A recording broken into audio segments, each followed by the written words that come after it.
Nous allons voir dans cette vidéo la dernière étape d'une recherche documentaire, à savoir comment utiliser des informations tirées d'un site internet. Prenons un exemple. Tu dois faire un exposé sur la Namibie. Tu as déjà réfléchi auparavant à toutes les étapes de la recherche documentaire, en réfléchissant à ton sujet et aux mots-clés à utiliser, et tu as choisi un site pour ta recherche. Ce n'est pas suffisant en soi, mais tu trouves que cette page est très complète. Tellement complète qu'elle fait tout de même 19 pages, dans un langage pas toujours facile à comprendre. Tu décides donc de copier-coller l'introduction de la page et de modifier un peu la mise en page. Comme ça, tu auras les informations essentielles. Le problème, c'est que cette démarche ne convient absolument pas pour une bonne recherche documentaire. Tout d'abord parce que copier-coller et remettre en page quelques lignes d'un site web ne t'apporte aucune connaissance du sujet. Il sera difficile pour toi de comprendre ce que tu vas lire, et il va être compliqué de répondre à des questions sur le sujet.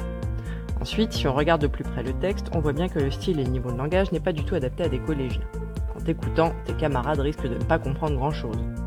Le troisième problème est que dans ton travail, tu n'as pas cité tes sources. Si tu te contentes de copier-coller un texte sans en citer l'origine, tu ne respectes pas le travail de la personne qui a rédigé ce texte.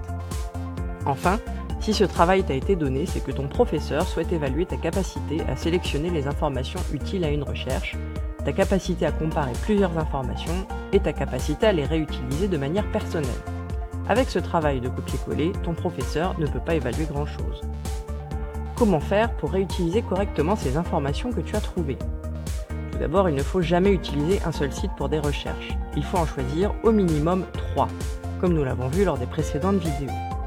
Il faut choisir des sites pertinents, c'est-à-dire qui correspondent à ta recherche, des sites fiables, c'est-à-dire en qui tu peux avoir confiance, et enfin des sites adaptés à ton niveau de connaissance. Ainsi, tu vas pouvoir sélectionner 3 sites sur la Namibie et trouver des informations plus variées sur le sujet. Par exemple, les animaux de la Namibie n'étaient pas du tout présents dans le premier site, et pourtant, c'est un sujet intéressant pour tes camarades. Après lecture de ces 3 sites, tu vas pouvoir commencer à réfléchir à un plan qui va regrouper les différentes informations autour de thèmes. Tu vas pouvoir ainsi mélanger les informations pour créer ton propre document. Il va falloir ensuite sélectionner les informations qui te semblent importantes et les réécrire avec ton propre langage.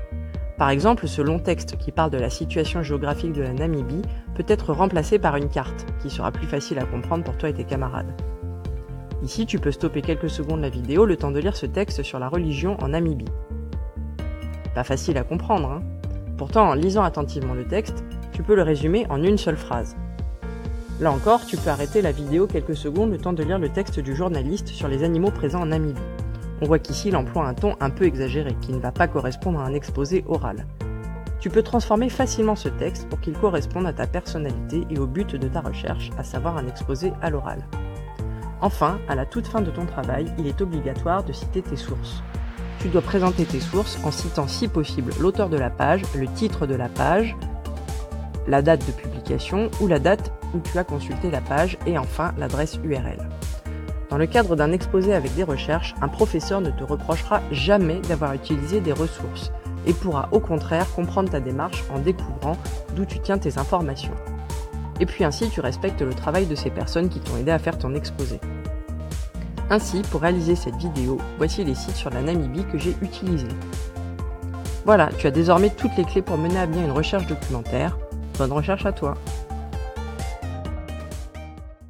Created using Powtoon.